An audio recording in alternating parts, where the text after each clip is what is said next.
Hello guys, my name is Sarpe and welcome back to another case study with me. 20th April के दिन Bangalore police helpline पर एक call आता है जिसमें कॉलर एक रिटायर्ड पुलिस ऑफिसर के खून के इंफॉर्मेशन देता है। उस ऑफिसर को पुलिस वाले अच्छे से जानते थे और ये न्यूज उनके लिए बहुत ही ज्यादा शॉकिंग थी, but they were more shocked जब क्राइम सीन पर पहुंचने के बाद उन्होंने देखा कि ऑफिसर का खून उनके अपने लव्ड वंस ने किया है। वो ऑफिसर और कोई नहीं बल्कि एक्स डीजीपी ओम प्रकाश जी थे। So let's learn a little more about today's case which revolves around Om Prakash.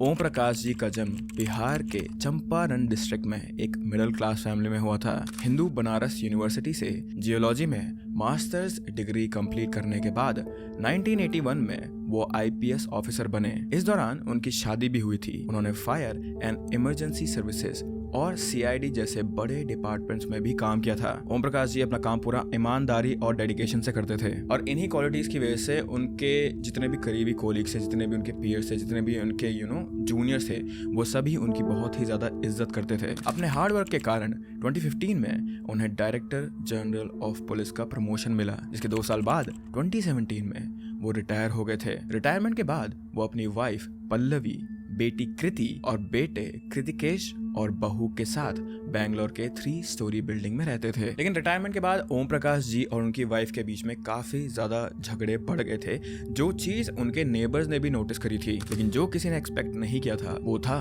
उनकी बीवी का रिटायर्ड आईपीएस ऑफिसर्स के व्हाट्सएप ग्रुप पर भेजा गया एक डिस्टर्बिंग मैसेज, जिसमें उसने अपनी ही हस्बैंड के अगेंस्ट ऑनलाइन एफआईआर फाइल करी थी। उस मैसेज के अकॉर्डिंग ओम प्रकाश जी अपनी वाइफ और बेटी के साथ डोमेस्टिक वायलेंस करते थे। जब उनकी बेटी ने प्रोटेस्ट करने की कोशिश की तो एलिजेडली ओम प्रकाश जी ने घर के स्टाफ की मदद से उनके खाने में इंसुलिन और सैनिटाइजर मिलाना शुरू कर दिया था, जिससे उनकी वाइफ की हेल्थ खराब होने लगी थी और उनकी बेटी की मेंटल कंडीशन पर भी बहुत बुरा असर पड़ने लगा था।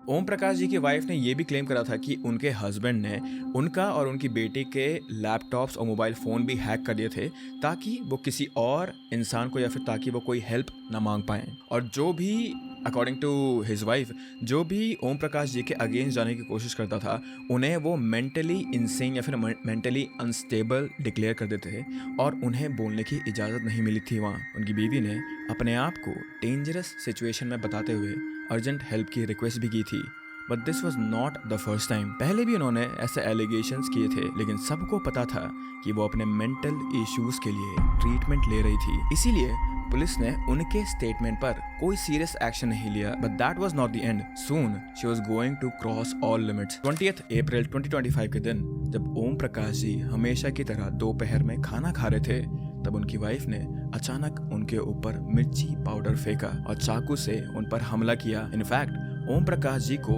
ऑयल बॉटल से भी मारा गया था। उन्होंने खुद को बचाने के लिए वहां से भागने की कोशिश भी करी थी, लेकिन उनकी वाइफ ने उनके चेहरे पर ब्लैंकेट फेंक कर उन्हें नीचे गिरा दिया था और एलिजेडली बॉडी और नेक पर 12 बार उन्होंने अपने ही पति के चाकू से वार करा था। इस ब्रूटल अटैक में ओम प्रकाश जी की सैडली मौत हो गई थी और उनके कपड़े इस पॉइंट पर पूरे के पूरे खून से सन गए थे।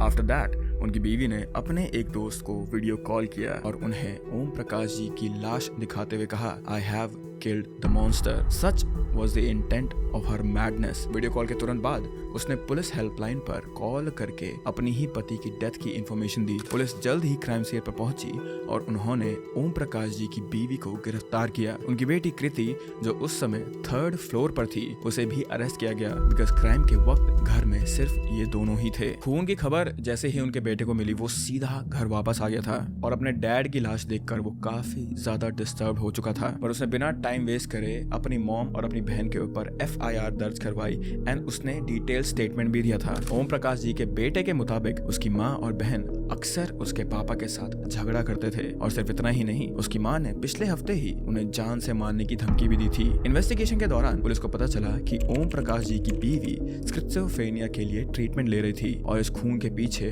उनका मेन मोटिव था डोमेस्टिक वायलेंस। उनकी बीवी का ये भी कहना था कि कहीं प्रॉपर्टीज होने के बावजूद ओम प्रकाश जी उन्हें या उनकी बेटी को कोई हिस्सा नहीं देना चाहते थे। उनके मोबाइल की सर्च हिस्ट्री से ये भी पता चला था कि खून से कुछ ही दिन पहले वो स्टैबिंग टेक्निक्स और अटैक मेथड ऑनलाइन सर्च कर रही थी। फिलहाल तो वो अभी जुडिशियल कस्टडी में है और ये केस अभी भी कोर्ट में चल ही रहा है, but I am pretty sure क्योंकि सारे के सारे एविडेंसेस है यहाँ पे और क्लियर इंटेंट और यहाँ पे स्टेटमेंट भी है उनके बेटे का भी, तो I am pretty sure she is gonna get locked up only. But इसी के साथ ओम प्रकाश जी का केस अभी यहीं पे समाप्त होता है एंड आई होप कि may his soul rest in piece.